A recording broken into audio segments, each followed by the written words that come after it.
You searched how to buy shares of Solutions 30 SE. Solutions 30 SE provides field installation and maintenance for telecom and energy infrastructure across Europe, and its shares trade on Euronext under the ticker S30.PA. This is an educational guide and not financial advice. To buy shares, you need a broker account, and we will use eToro as an example to show the process. After registering, you must verify your account, usually with an identity document, and add funds before you can place a trade. Use the platform search box and enter the ticker S30.PA to locate the listing. Make sure you select the Solutions 30 SE share on Euronext to avoid similar names. On the stock page, check the company summary and the price chart to confirm this is the correct security.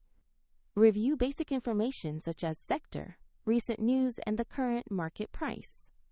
Click Invest or Buy, enter the amount you want to invest, then carefully review the order details before confirming.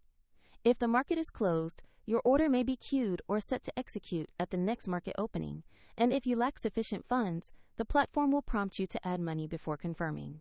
After the trade, your position will appear in your portfolio, where you can monitor it. Find the eToro link in the description if you want to explore the platform used in this example.